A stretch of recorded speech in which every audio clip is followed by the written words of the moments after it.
time in the history to pay due respect to one of the eminent personalities in technical arena, Dr. Narayan V. Nayak. We arranged the first Dr. Narayan V. Nayak Memorial Lecture, and the third event is the prestigious lecture for the 7th time in the memory of Dr. Victor D. Mello GOA Lecture is organized at this venue today, and we have with us eminent personalities in the technical field to deliver the lectures. I welcome on this occasion eminent personality Professor L Sivakumar Babu. Also I welcome Dr. Anil Joseph, IGS President.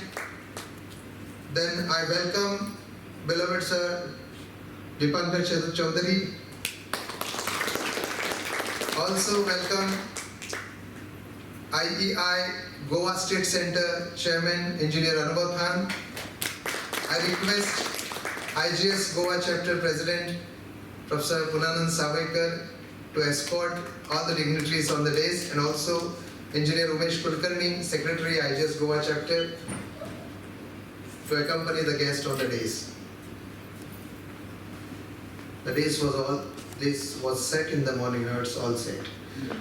So on both the sides, I mean to say. So I welcome one and all for this wonderful event, but the official welcome to the dignitaries on and off the days will be delivered. And welcome address by Professor Punanand Savekar. Good morning, everyone. Respected Chief Guest and Victor de Mello Lecturer, Professor L Sivakumar Babu from ISC Bangalore, Professor Dipankar Chaudhary, Professor IIT Bombay, our IGS President Dr. Anil Joseph, Chairman of IEI Goa State Center, respected Anwar Khan, Secretary IGS Goa Chapter, Engineer Umesh Kulkarni sir, faculty from Goa Engineering College, other institutes, my fellow delegates from Goa and other states. A very good morning and a very warm welcome to this 7th Victor de Mello Lecture. So actually, as Govind Bhagat said, it's a conference of 3 events. 3 speakers, 3 events, 3 associations. So it's triple combination. So it gives me great pleasure to welcome you all to this event. Let me tell brief about this Victor de Mello Lecture. It dates way back to 2014 IGS conference, which was held in Kakinada, Andhra Pradesh, and I was in audience. And Babu sir was delivering his speech. So he spotted me somewhere in the audience and said, so Savekar is also not aware of Victor de Mello, who is Goan. So with that point, I remember that let us do something. And immediately when sir came out, I said, sir, let us start some event in his name. Because meantime, I have Googled and found out some information about him. Such a great personality. And really we were not aware. But before that, Victor de Mello, some of the relatives were in Goa.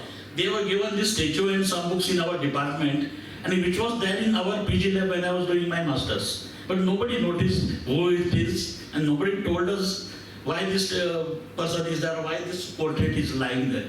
Nobody is interested. So, sir, it is at the instance of Babu sir, it happened. So after that, we spoke to IGS people. They said, go ahead, very nice event you can do. And remember, 2016 October, we started Goa chapter. And after 3 months, in April, we started Victor de Mello Goa Lecture. But for this, permission was required from Victor de Mello's son, Luis de Mello is there in Brazil. So we asked for his permission. He directly said no. Because similar lecture is being conducted in Brazil and Portugal alternatively. So he said, you can't have 2 lectures in the same name. So the originator of this idea, Babu sir, immediately gave idea, let us call this as Victor de Mello Goa Lecture. Then they agreed. And finally it happened, it took a great shape, and we are in the 7th year. It could have been 8th actually, but because of COVID, we just missed 1 year. So this is the 7th lecture, and I'm very happy that the originator of the lecture is here to deliver this. So thank you very much, Babu sir. And actually I wanted that before Babu sir retires from ISC, he should deliver this lecture. And it's happening as per that. Sir is retiring in June or July. July. So that also is wish is also fulfilled. Another wish I had, because many times most of these lectures were controlled, not in the sense controlled, but Brazilian people used to say who should be the lecturer and all. But since last year, even the first lecture was by our own Madhav sir, other lectures were by foreigners. So I had intentions, why not our own Indians? So last year we started with Professor K. S. Rao sir, now with Babu sir. But there are some very good other lecturers also in high positions who can deliver better lectures also. And why to wait for 70 years? So we started another lecture series in name of Dr. Narayan V. Nayak. He is also a great personality who has shaped the careers of many of us. Actually, we were not recognized in any of the fields, but because of Nayak sir, we became author. Myself, Nayak sir and Dr. Gupta sir, we wrote book on concrete technology 4 years back. Last year I wrote second book, Sustainability, with help of Nayak sir. But unfortunately, Nayak sir was not there for the release of the book. So I thought, why not take this advantage? And I asked his son that whether we can organize a lecture series in his name. I just people, they directly give us permission, you go ahead. So this is what support I got from Anil Jodhap sir. You please go ahead, let us have this series. So such a two prestigious lecture series our IGS Goa chapter is having.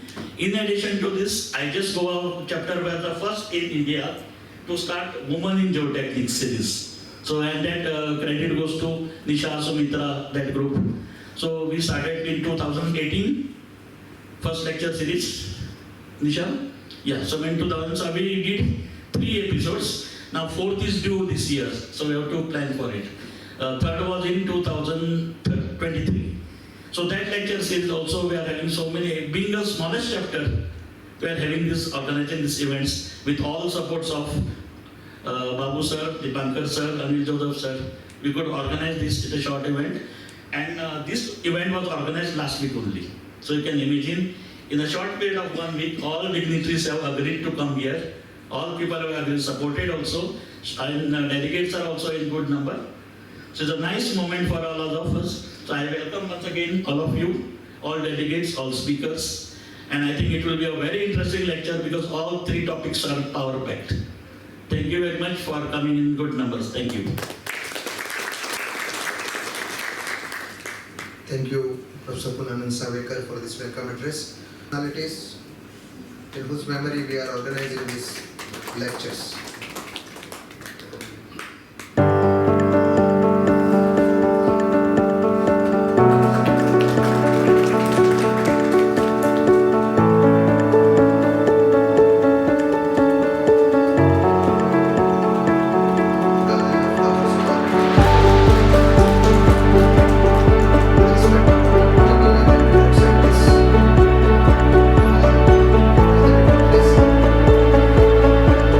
Also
Good day, everyone.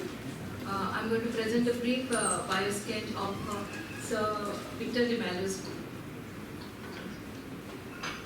early life and education of Victor de Mello, sir. He was born in Panjim, Goa, May 14, 1926, and studied at Bishop Horton Boys School. He moved on to Boston in 1944 and obtained his degrees from MIT, which are BSc, MSc in 1946 and PhD in 1948. His career milestones were: he immigrated to Brazil in 1949, worked in hydroelectric power sector in 1949 itself, joined at Geotechnica in 1951, and worked as a senior visiting professor at MIT from 1966 to 67.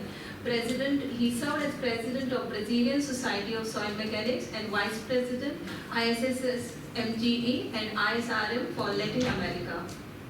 The major contributions in the field of engineering were dam engineering, earth moving, tunnels and underground works, deep urban and port lock excavations, foundations for high-rise buildings, bridges, industries, ports, jetties, highways, railroads, and the list goes on. At the 6th African Regional Conference in 1971, he was a panel member of technical sessions, state-of-the-art report on standard penetration test, insights on earth dam engineering in Brazil, and he mentioned cautions on over-reliance on indirect soil indicators. He served the keynote address principles. His principles mainly were human being first, engineer second, specialist third, accept challenge and assess statements critically. Emphasis on overall civil engineering should be optimized. At the Paraibuna Dam, he designed based on local experience, suggested improvements, inclined upstream chimney filter, central clay banquet, and further developed the same in the 17th Renkain lecture. At the Tokyo International Conference in 1977, he reported behavior of foundations and structures, emphasized on settlement over capacity, and highlighted the global inconsistencies in foundation design. At the 17th Renkain lecture 1977 in UK, he mentioned that reflections on design decisions on practical significance to embankment dams and stressed on the importance of prediction and risk assessment. His 5 design principles at the Renkain lecture were robustness, change the problem, redundancy, observational control, and ask what if questions for every design. At the Tete River Tunnel crossing, he was the advisory board member. He handled hard featured tertiary glaze, tunnel driven under compressed air of 0.5 atmosphere. At San Francisco Conference in 1985, at the presidential address, he gave solutions for Leaning Tower of Pisa, and in which he showed 25 stabilization solutions for the Leaning Tower of Pisa. Contributions to foundation engineering: he blended theory with common sense, criticized rigid and uneconomical codes, advanced pile capacity and settlement research.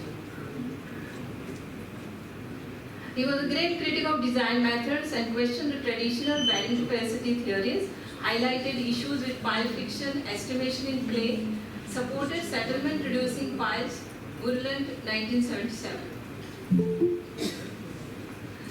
In the presidential address at San Francisco, he advocated for geotechnical engineers' role in civil projects, stressed practical decision-making over academic publications, and he said that engineering is built on side decisions and not just PhD thesis.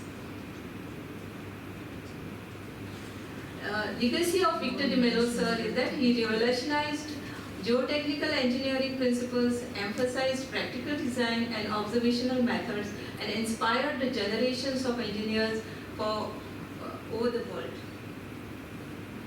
The message to brief up his learnings: the world needs engineering more than additional glitter of science.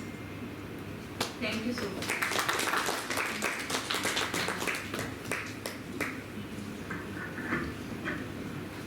Thank you, Professor Sumitra Kandolkar, for a nice sketch of Sir Victor de Mello. I request Professor Kunal Savekar present a brief biodata of the speaker for the day, for this lecture, Professor L Sivakumar Babu. It's great honor and pleasure to introduce Professor Sivakumar Babu, though I know that we are running short of time, so I'll cover briefly few points. Sivakumar Babu sir has done his PhD from IISc Bangalore in 1991. He has several international recognitions, such as he was the first person from IGS to give invited lecture at International Conference of Soil Mechanics in the 75 years of IGS, and he presented it in Seoul. John Booker Medal from International Association of Computer Methods and Advances in Geomechanics, member of Scientific Committee of International School of Landslide Risk Management and Mitigation. He is Honorary Fellow of Indian Geotechnical Society and received IGS Kugelman Award in 2021 for his excellent contributions to geotechnical engineering. Apart from this, several awards such as Best Thesis Award in Geotechnical Engineering from IGS, DST Voice Cast Fellowship, a Young Engineer Award from Central Board of Irrigation and Power, and several Best Paper Awards. He was also chairman of International Technical Committee IS TC302 on forensic geotechnical engineering, and brought this concept for the first time in India and conducted several international conferences on this theme. He has served as governor of Region 10 American Society of Civil Engineers from 2014 October, and served as president of India section from 2013 to 14. He served as editor-in-chief of Indian Geotechnical Journal for 6 years, and is associate editor of several international journals, such as Journal of Hazardous, Toxic and Radioactive Waste, International Journal of Geomechanics, International Journal of Georisk Assessment, and so on. Apart from his several years of teaching experience in IISc Bangalore, he has guided 21 PhDs and 5 MSc dissertations, and 6 students are working under his guidance for their PhD research work. And he has written a book on soil reinforcement and geosynthetics, edited 6 books and proceedings, and has served as several publications on international conferences, international journals, and several invited lectures. It's a great thing to welcome Professor Babu sir here for the 7th Victor de Mello lecture.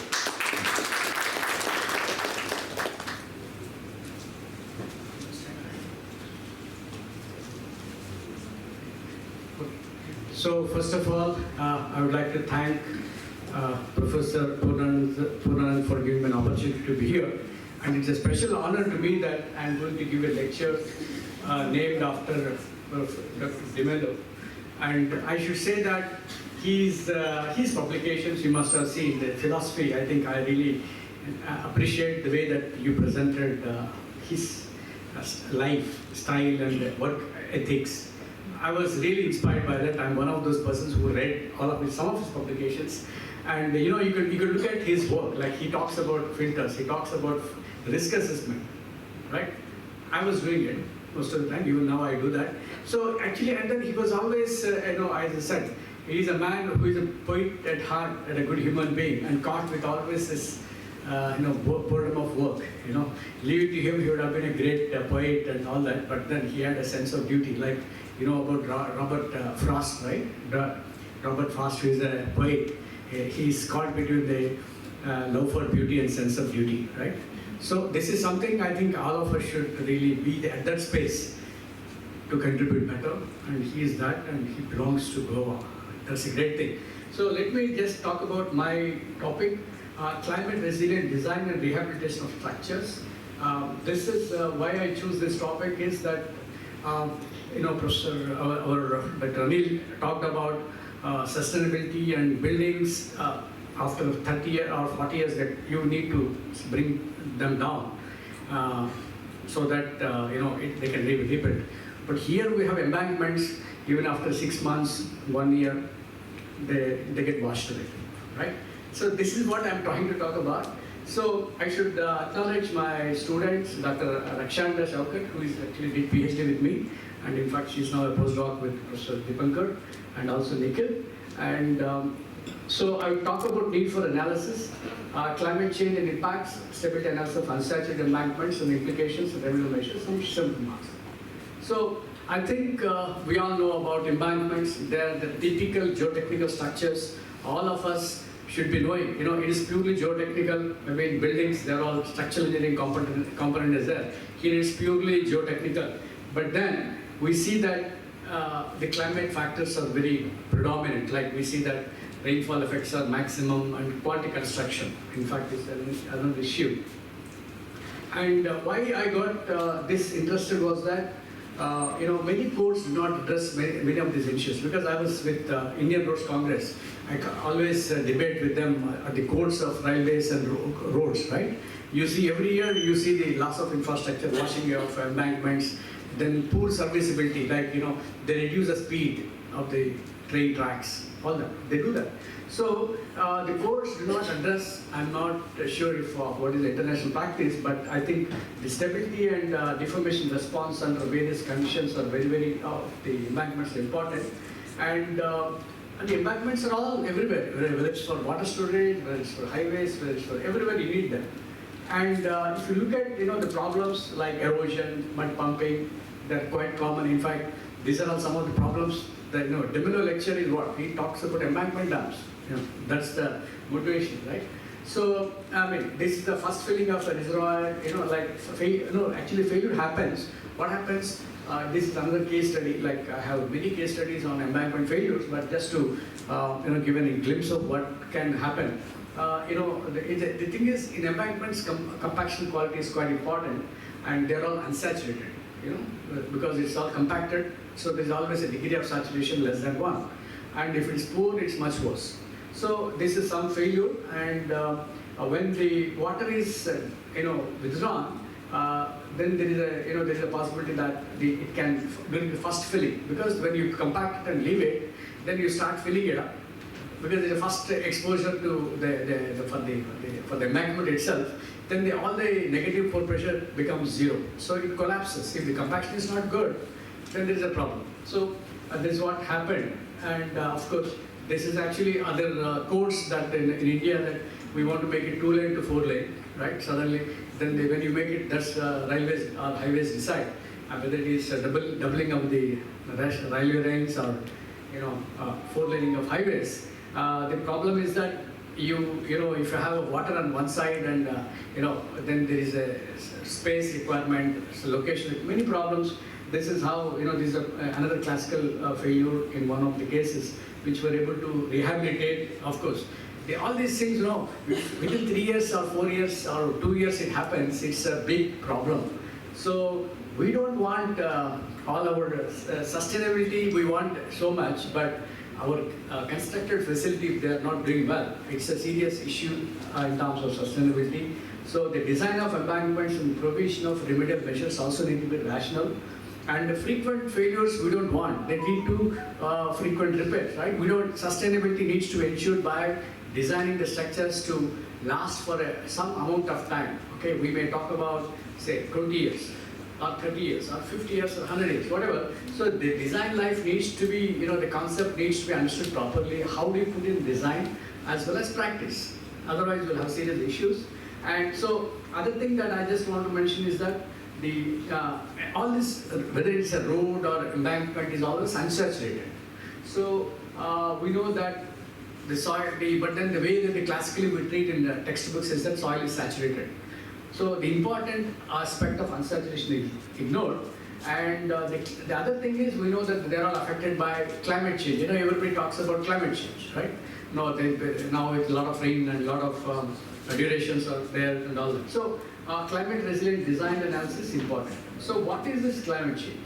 In fact, the climate change is nothing but the changes in the shift of the rainfall patterns, whether it can be daily, it can be seasonal, it can be anything, right? All that changes. And then the problem is that if there are changes and if it leads to failure, there's a lot of, you have rebuild and all that, carbon emissions are there. That we want to see, reduce that. And there are, in fact, IPCC tells these scenarios, the main point is that we don't want too much of carbon emissions in the atmosphere. About 450 is identified as parts per million, ppm, is identified as a limit. And if you want to really do well, the thing is 4 pathways are given, representative concentration pathways. about if you do all sustainability actions very well, concentration is limited.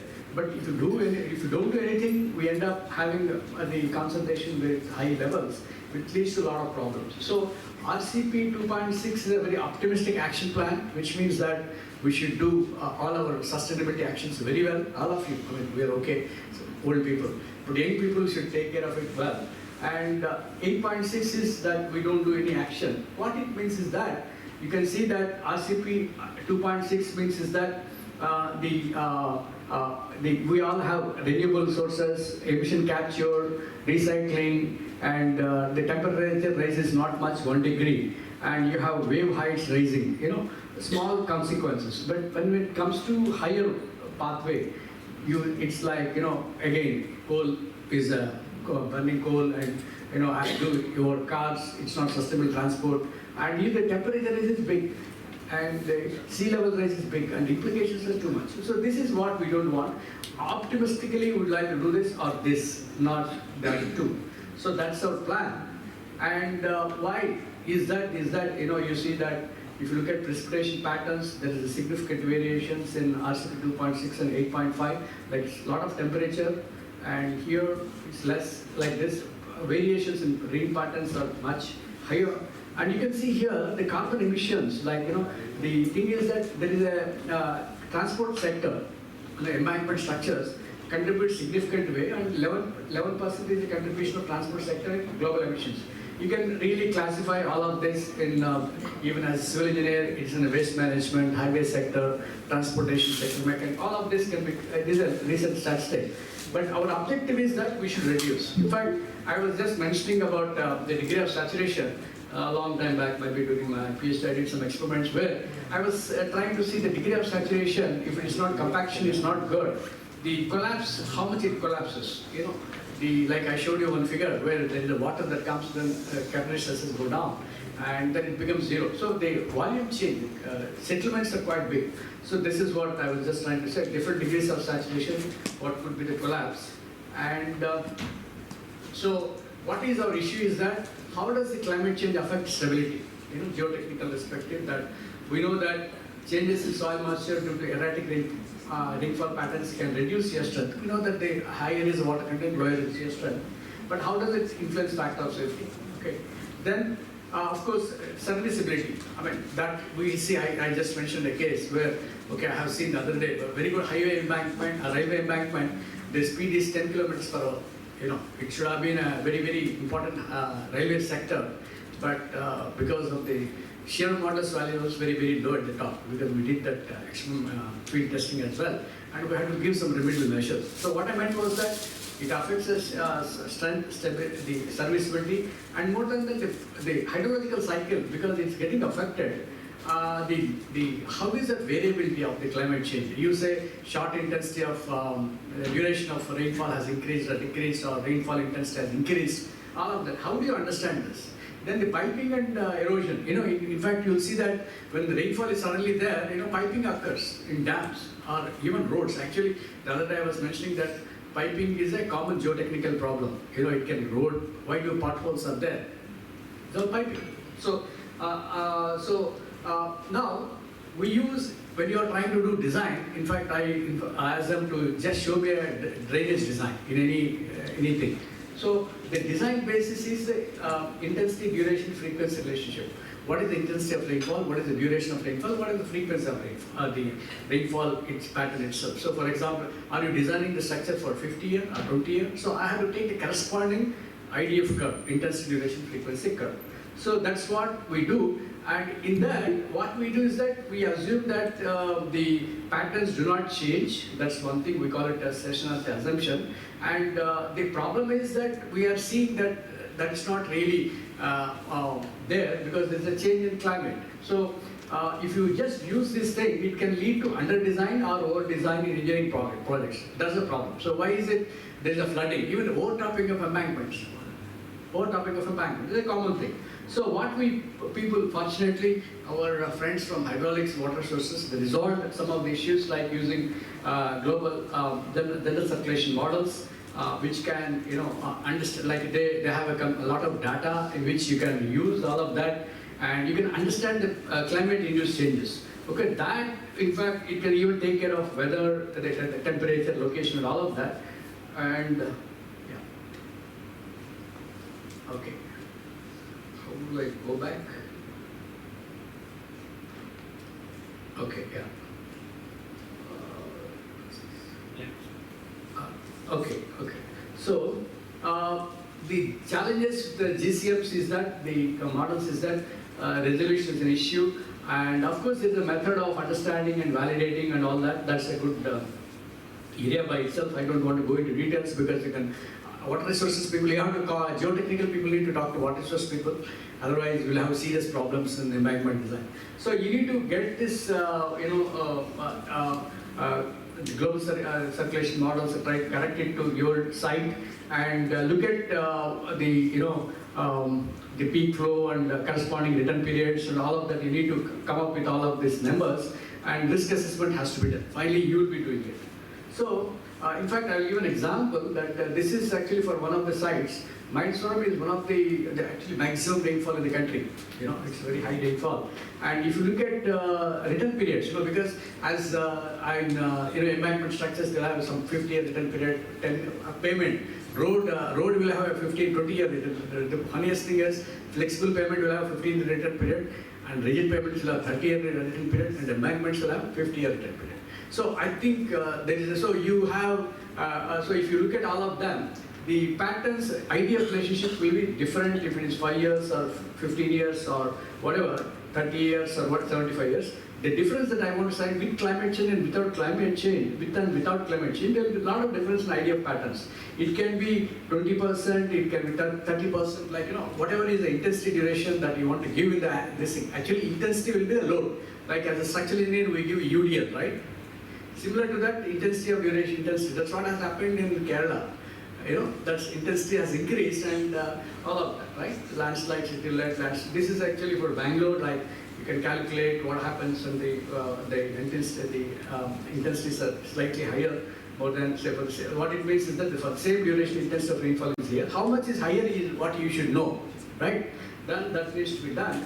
So the other thing that I just want to highlight, I'm not sure how many people are MTech geotechnical here, but kindly bear with me for 3 minutes. Okay. The thing is that Terzaghi, we have been talking about him, and why geotechnical engineering came to prominence is because of the effective stress principle that he gave. And the effective stress is nothing but in the concrete and all, it's whatever load is acting, it's total stress is effective stress. But in soils, it's a pore pressure, like BP, sugar, you have no BP, but your blood pressure, it's similar to that, right? So if you have that pore pressure, you can't even work. Some pore pressures are so terrible, you can't, our mind cannot think, right? So here, on unsaturated soils, you have a degree of saturation, which plays a role. So that will use that.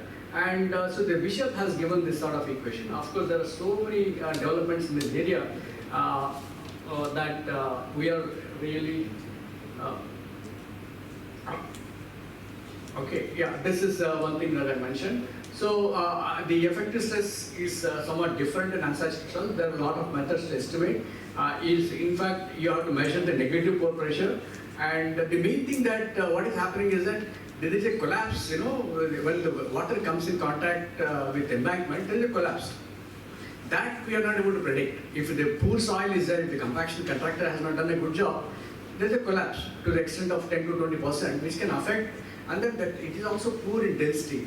All of that leads to problems. So that cannot be predicted by conventional methods. That's an issue.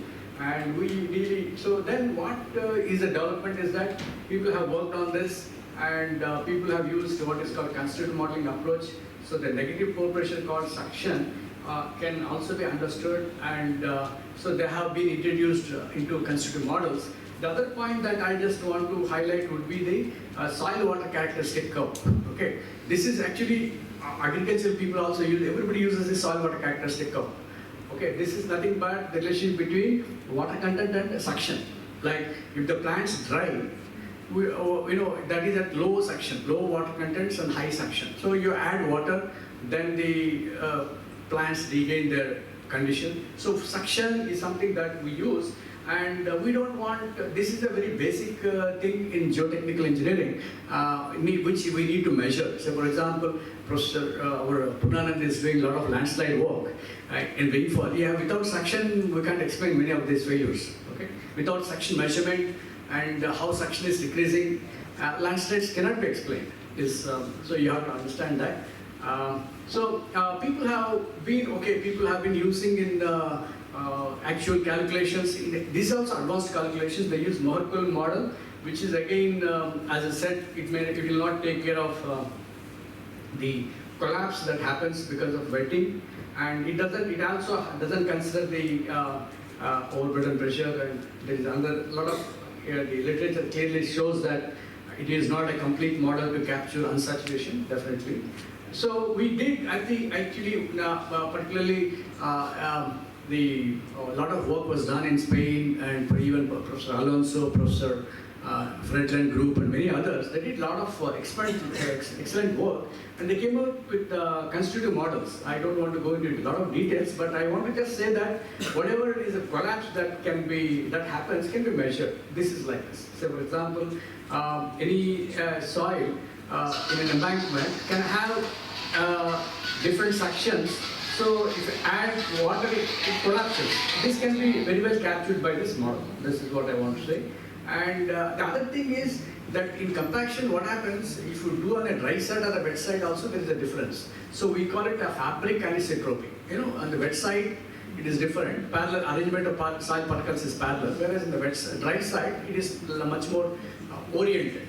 So what we call it, we have a fabric anisotropy that we call it. And we have a method, in fact, developed by Calipoi and others. They have modified this model a bit, the Barcelona basic model, and they came up with some understanding of that, and one can use that as well. So what we did was that, yes, we call it the anisotropic basic Barcelona model. So of course, it can be validated as well. And so a lot of work has been done. This is all published in journals, good journals. And this is what I want to highlight. In fact, the stress and behavior of unsafe soils will be different depending on the degree of saturation. That everybody knows. But how is it different is what is captured by these models. That's the best part of it. Like how much will be the volume change, how much will be the shear strength, like if some material gets in contact with water, what will be the changes in its degree of saturation and the corresponding volume change, and also the corresponding shear strength, because if the shear strength is less, then factor of safety is less. That's what it means. So yeah, this is we modeled in certain particular typical embankment of certain height and all of that, and one can clearly see that when it is a rainfall, what is happening in India or anywhere else is that there is a duration during rainfall. There will be a continuous rainfall. In some places, it will be a sudden rainfall for certain durations. That we're able to capture here and see that. So in fact, if you have a first rainfall event and then second rainfall event, you can have this basic model, the Mohr-Coulomb model, which is a standard one. So we clearly see that the Mohr-Coulomb model will not be able to give the correct representation because collapse due to the settlement is not predicted. So it will give a lower settlements. So this is the other thing that how during the the depth of the embankment, how the degree of saturation changes. In fact, this can be measured. In fact, this can be instrumented. So this is also another thing. It's a deterministic analysis. What happens during first rainfall, second rainfall, and all of that, and one can measure these settlements and predict the settlements. And other thing that we should realize is that we know about only the factor of safety calculations itself. We are not very clear, but I'm trying to talk about reliability. Reliability is nothing but the factor of safety also is a variable because we assume factor C, phi, gamma, and all of these variables, and we calculate one factor of safety. But if you go to a soil investigation, you can't get a single number. Like you will have some 10 boreholes along 100 boreholes along the embankment length.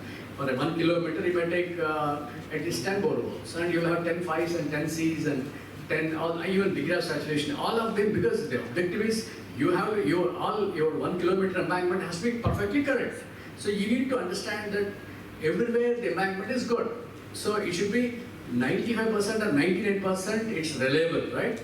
You can go in on the embankment in a proper way. You don't want a pothole in between, you don't want to stop your vehicle there, right? So the reliability is very, very important, and if you have to understand the property variations very well. Okay, like shear strength, see. But another thing that I want to highlight would be structural areas, they have low reliability, low variability, there's no problem. But when it comes to geotechnical engineering, the variability associated with soils is quite high, like 60 to 100%, like people talk about SPT, permeability, and all of that. And other thing that we have is that not only the properties are variable, loads are also variable. Rainfall, vary that. We don't know, people talk about climate change, and people talk about wind loads. Everything is variable, and you want to make sure that your embankment is all right. Earthquake loads, all of these are variable. So what we do is that,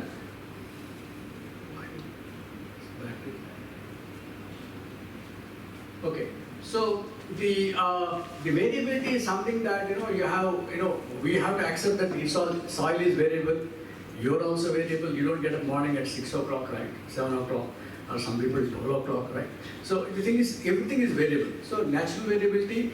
Then the other thing is that we have a lack of knowledge of the complete system. That is, we call it as lack of knowledge.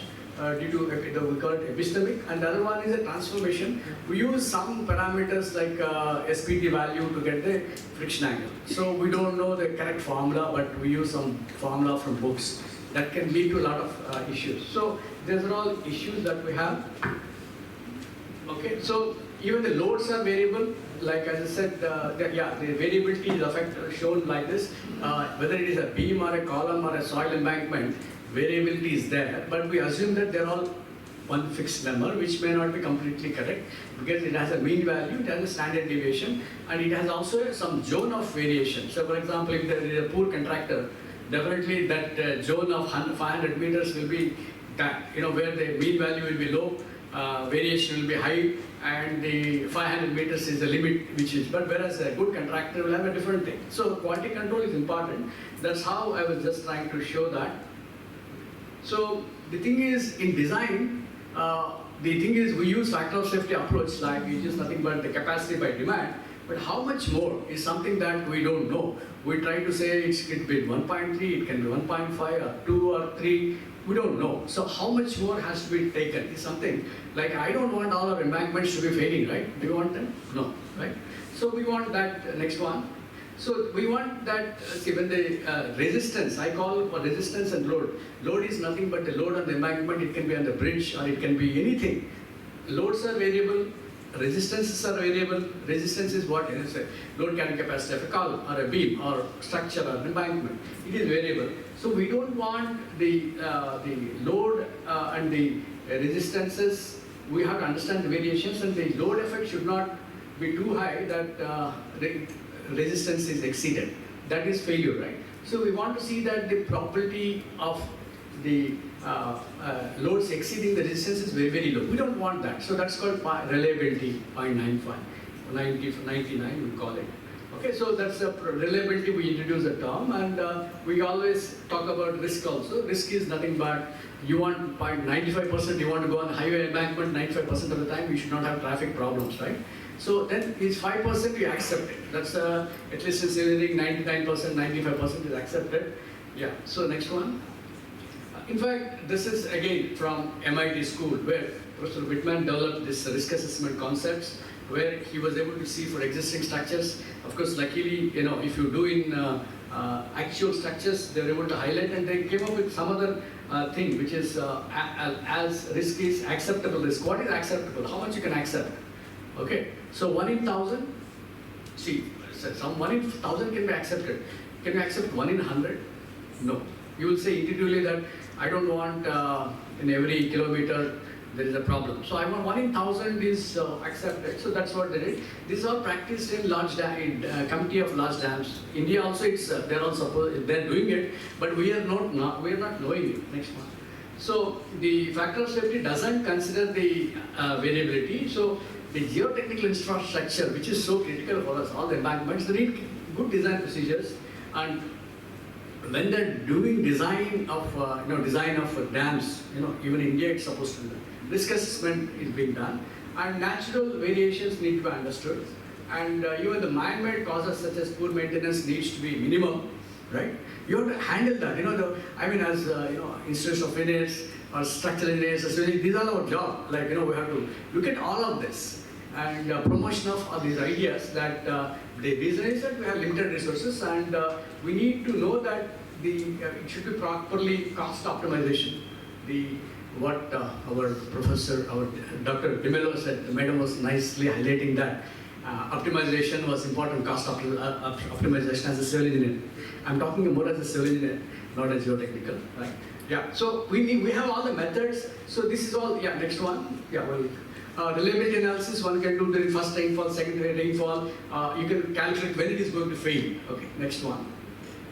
So these are all some examples of how the probability density function or factor of safety or probability of failure varies with time. As I said, if the probability is failure is 0.001, it's okay. 1 in 1,000 is okay. Like even in computers, 1 in million they accept. If they whatever good chip, Intel chip or whatever, 10 power minus 6 is a probability of failure. 1 in million. We are accepting 1 in 1,000. Of course, it's a relative. Next one. So what I did was that, okay, we know that we see a lot of failures and we try to prevent it. How do you do this? So we know that the reliability is less. So one thing is that because of the rainfall, what happens? The drainage, drainage is not there. Pore pressures will increase, all of that. So it leads to it leads to problems. So we looked at what is called a geocomposite. Next one. Yeah, this is a geocomposite in which you can keep at the top of the embankment layers. And we try to find out their soil water characteristic curves, and there is a concept called a capillary barrier concept in which you put them, then a lot of rain comes and they break that barrier. It doesn't go to the embankment, they take all the water and go to the side drain. That's what we used, and we're able to model it. Next one. So we're able to do that how with the different infiltration capacities. So like as I was telling, that the rainfall intensity is applied over the slope for 2 rainfall intensities. One is a little less one, 1.6 into minus 7 meter per second for a period of 25 days. Next one is much higher, like that. So all that, we can do all that analysis. Next one.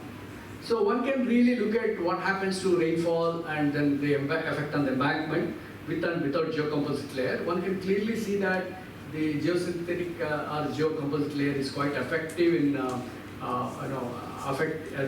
changing the retaining the negative pore pressure so that it's safe. Like you can see that here, initial it will be like this. After day 1 there will be some change, second rainfall. So but once you put the rainfall, the geocomposite, it will be much less. Next one. Yeah, this is well captured here.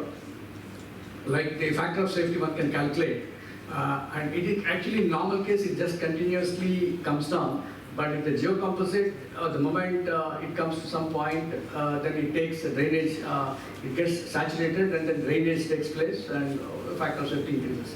So these are all examples, like with no drain, how the displacement happens, and then with drain, what happens is different. So it is going to be very displacements also, because the moment the drainage is there, then it's okay. And then geocomposite is effective. Next one. So we did a reliability analysis because with the Monte Carlo simulations. Okay, next one. Yeah, there are a lot of methods. If somebody has interest, I think particularly I expect I think it is a Professor Ponan can take some students can understand reliability analysis because they're already doing landslide studies. Next one. Yeah, next. So this is how the things vary, how the factors of displacement vary with and without this materials. Next one. Yeah, this is another example of how the probability of failure changes with the different conditions. We want them to be very, very low here. This is a range, like I showed you one figure, where the probability of failures are to be low, and where this is high.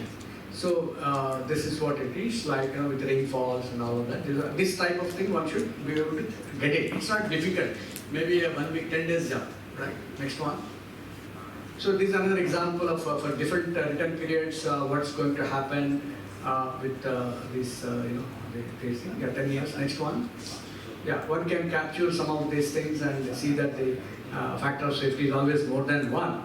Even if there is severe rainfall, because you're able to design the geocomposite, have a proper design capacity of the drainage capacity of the geocomposite and do that. Next one. Yeah, so as I said, if you have for different design periods, the factor of safety will come down without geocomposite, okay? But so right from 1.6 to come down, but then if you have a geocomposite, it could get altered and it's always more. So next one, yeah. So what I just want to summarize is that we need to understand whether it's for roads or any of the structures, the climate actions need to be understood. Even it can be for anything like apartment complex also, anything. So resilient design of embankment structures is required to reduce the number of failures, and methods of understanding the effects of climate change are available. Like you can go to IIT Bombay, we have a School of Climate Science, excellent school by our own good friend, Prof. Suleiman, right? So, and then mechanics of failure also understand, we should understand, because without understanding the mechanics, like here the ancestral soil embankment, because it collapses because of the compaction is not good. So make sure that, so if you want to make things properly, you may not understand the research, but make the compaction properly. And if there is a problem, put a geocomposite. That is what I am trying to convey here. So understanding ancestral soil mechanics is quite important. It can't be just ignored. And Mohr column model, people use it, but we should understand how much difference it will make in actual analysis. That also can be understood. It's like anything, like if you want to know how safe you are safe, right? In any structure, or how good you are good, how bad it is, all that. You need to quantify in engineering sense, but loosely telling, no, it doesn't fail, it fails. It's not, statements are not okay. You're trying to quantify the risk, right? That needs to be done. So as I said, the provision of geocomposite results in enhancing factor of safety, and there are a lot of things. So my submission is that, yes, we need to really look at embankment stability, and there are typical embankment structures, there are many, and at least many embankment structures are there. And when I see the practice that they have, it is not really great.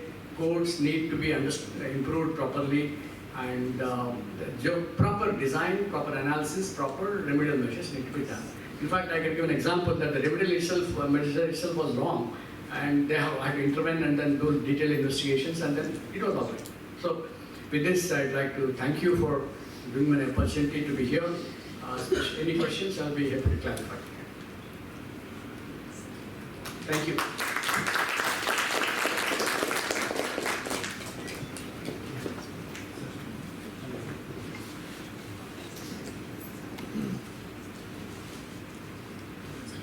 Thank you, Professor G.H. Sivakumar Babu.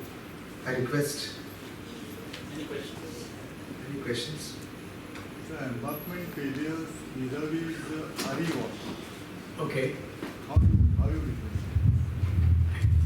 differentiate? See, the RE wall failures, you will immediately notice them because you are used to that. Whereas in the embankment failures are there. The level of performance in embankment, it also needs to be monitored, particularly in the critical cases. So we have a lot of, in the country or anywhere, RE wall failures also we have like 1 in 100 failure, which is sounds to be very bad in terms of engineering design. Yeah. Any question? Yeah, question. No, my question was, whatever that theoretical and reliability analysis what you have shown, it is relevant for the embankments and whatever that more theories and all which is applicable. Yeah, well, whatever I said is just an approach for anything. It can be for a road, it can be for embankment, or it can be RE wall, structural engineering. But the same thing is valid for RE wall. Yeah, design method, see, I have only shown for embankments, but for RE walls, there is a slightly, see, you need to understand the RE wall failure modes. Like if there is a drainage failure in RE wall, most of the failures in RE walls also because of the drainage.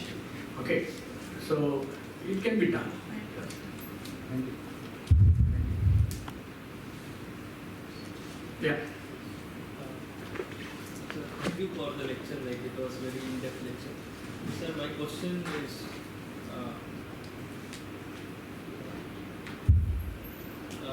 which method actually do you suggest for analysis of uncertainty, analysis of slope stability?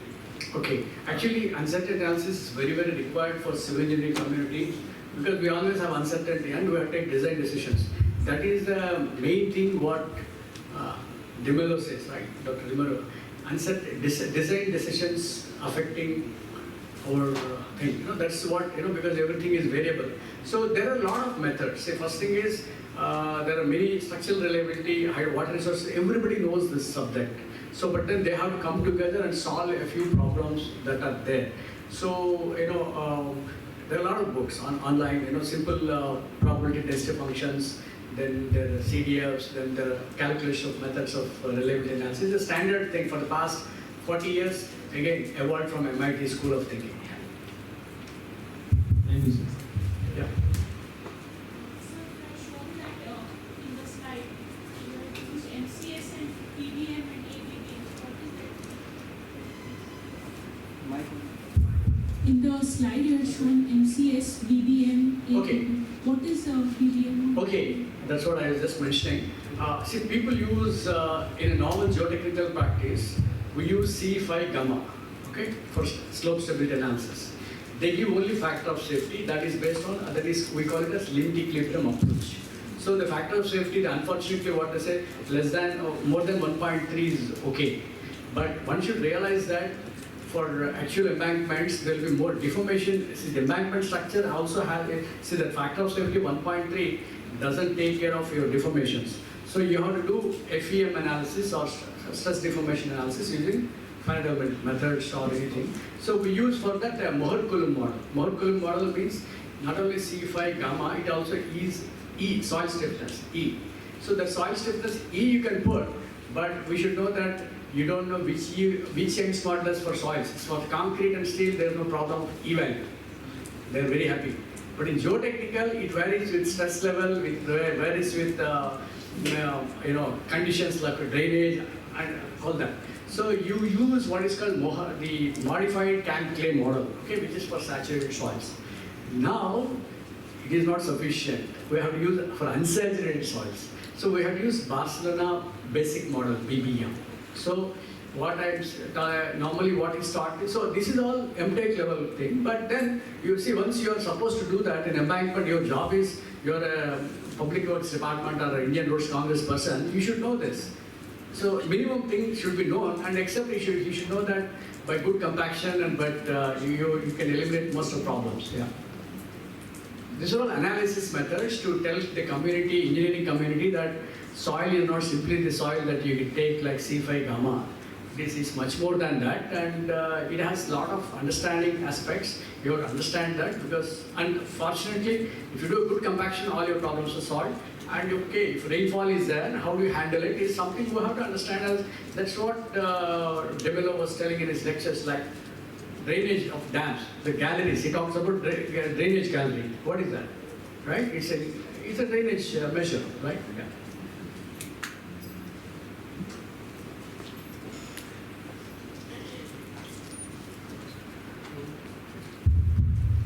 It was a nice lecture, sir. I am from KIT Kolhapur. My question is there any geocomposite material or any method is developed for reducing the piping through the earthen dams? Okay, so piping is a different problem completely. Okay, geosynthetics cannot solve. Okay, piping is because of the grains and distribution problem. Okay, if there is internal stability of soils, it's more about soils where if the soil is gradation is not there, well graded, it's not a well graded soil. There is a possibility if there is seepage pressures or there uplift pressures. That's how piping happens, like potholes form. Thank you very much. Thank you very much, Professor L Sivakumar Babu. I request Punan sir,